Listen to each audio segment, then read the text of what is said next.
Julian Sandar was curiously absent from the Wheel of Time Season 3, but thanks to the setup for the next story, his live-action debut shouldn't be far off.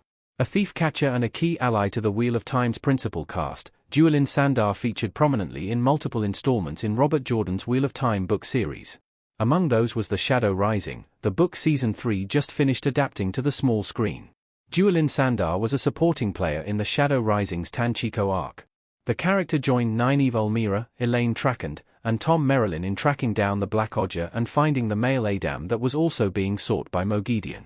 The Wheel of Time's take on this storyline copied several of the story beats from The Shadow Rising's Tanchico plotline and included several of the characters from the book.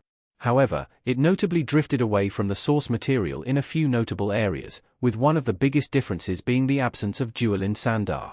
Why Julian Sandar wasn't in the Wheel of Time Season 3? The Wheel of Time skipped the book where he was introduced.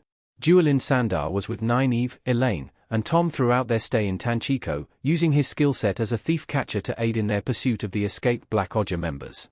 Despite this, the show cut him out, possibly on account of the show's changes to the sequence of events. In the books, Elaine, Nynaeve, and Egwene first met Julian Sandar during their stay in Tear in The Dragon Reborn. Because the show jumped straight from the Great Hunt's ending to the start of The Shadow Rising, the event that introduced Julian Sandar was skipped entirely. The name of Julian Sandar's chosen occupation in the Wheel of Time's world, thief-catcher, is essentially the same thing as a bounty hunter. Of course, this didn't necessarily block the show from using him, considering that it hasn't been averse to moving character introductions to different locations in the past. He technically could have been encountered in Tanchico instead, but to do so would have called for considerable changes to his backstory and roots in Tear. What's more, Julian Sandar's potential role in Season 3 had already been made less consequential with the inclusion of Matt Cawthon and Minute Farshaw, two characters who didn't participate in the book's Tanchico arc. As a resourceful, competent fighter with a solid dynamic with Tom, Matt was a fitting replacement for Julian. The Wheel of Time Season 4 provides a perfect opportunity to introduce Julian Sandar. The show has set up Julian Sandar's place of residence as a Season 4 location. A more appropriate chance to introduce Julian Sandar is likely to present itself when the Wheel of Time returns for its fourth season. All the talk of Rand taking the Stone of Tear has made it abundantly clear that even though his acquisition of Calendar wasn't a plot point in Season 3, it's still relevant to the story. The book version of Rand claimed Calendar before going to the Ale Waste, but the books are going in reverse order.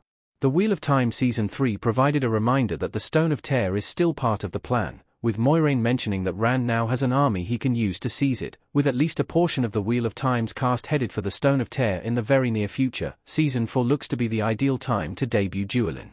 With each major location it covers, the Wheel of Time introduces a new assortment of supporting characters, and with Tear being Julian Sandar's place of residence and birth in the books, it makes sense for him to be one of them. The circumstances for his introduction will differ, but could still be inspired by the source material.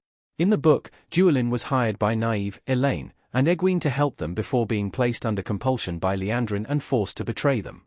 Liandrin is hardly in a position to appear in Tear, but a character adept in compulsion is on track to be involved in Rand's quest for Calendar, Ravin, one of the Wheel of Time's 13 Forsaken.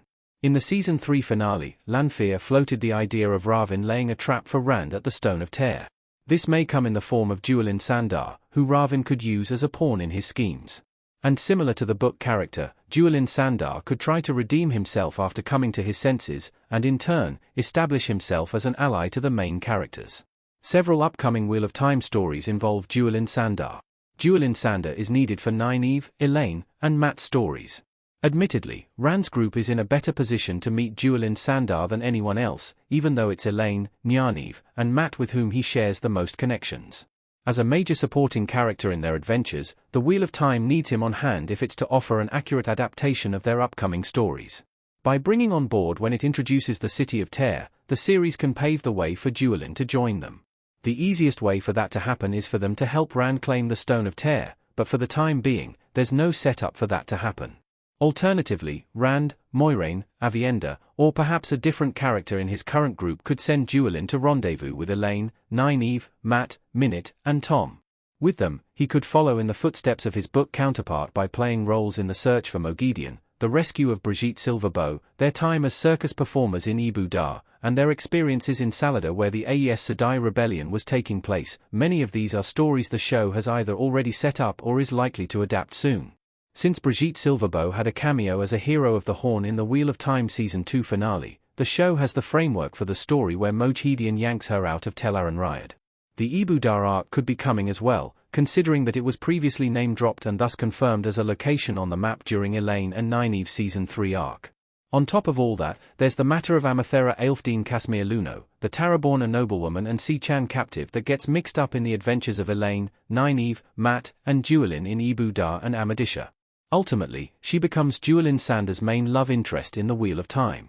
With the Seanchan already having a place in the show's lore and also relevant to the futures of Elaine, Nynaeve and the others, Amathera could be around the corner. If she is, it would be a missed opportunity for the book's most famous thief catcher to remain overlooked.